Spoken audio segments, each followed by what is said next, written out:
Hi everybody, Susan LaCroix, demonstrator with Stampin' Up! I just wanted to share with you this cute little card that I made this afternoon. I actually pulled the stamp set out for another project and this kind of came to me. So I was going to show you how I used it. I'm using the Cross of Hope and Hold On to Hope bundle from the Occasions catalog, and what I liked was this image here. And that's what kind of, I looked at this and thought of this card. So I'm going to show you how I did it. We're using 3 markers. We're using Soft Sky, Berry Burst, and Pear Pizzazz for our flowers. And we're going to do 3 of these. So this is the stamp. This is our little piece of cardstock. And I'm just going to do 1 to show you, but you could probably put 2 of these on there. So I'm going to start with my lightest color. And I'm going to use the brush tip for all of these. And just a little tip, don't use the tip because you might blunt it. So if you color this way, you could damage your marker. So I tend to use the flat side. So I'm using the little berry images for this one. So I'm just putting this on. And you almost, with some of these, I just also kind of tap my ink on there as well.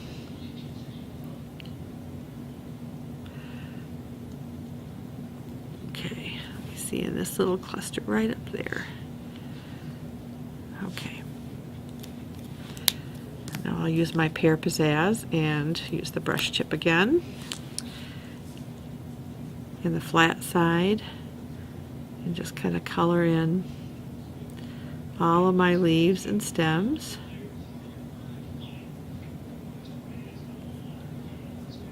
And you want to make sure you get the ink on all of the little images. I'm on camera right now, so it's hard. I'm not going to turn it, but normally I kind of twist and turn the stamp around to get a good angle on it. So, but it'll be just fine. I just want to make sure I get all of them. Okay, I think I have those done. So all that's left now is to use the Berry Burst and do the little daisy type flowers. And there's 4 of them on here.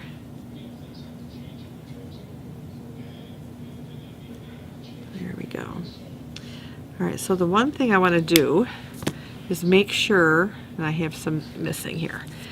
So you want to make sure before you stamp it that you have complete coverage here. So I need to, missed a spot over here, I think. Okay, good. Okay, so once I have my markers on, the ink dries pretty quickly. So you're going to just do the whole Darth Vader imitation and just huff on it just to re-moisten it, and then you can just lay it on. And just like with your ink pads, I just let it sit on the paper for a few seconds just to let the ink get into the paper, and there we go. Isn't that pretty? I mean, it's nice just stamped on here too, but what I did was I stamped 3 of them and die cut them out. So this die, if you can see this on camera, it really fits nicely over this image, and it die cuts very close and gives you the holes that you need for this. So, so you're gonna die cut 3 of these out, and then bring in your cardstock that you're going to put it on. What I did was I just kind of played with it and turned it and got it to where I wanted it to be to make a wreath. And then I just used some mini glue dots, some mini dimensionals, and I just kind of lifted up and stuck it down here. Die cut, stamped and die cut out the little butterfly, made a little organza ribbon bow. Put some rhinestones on here, and this greeting is actually from the stamp set You're Inspiring. So there it is.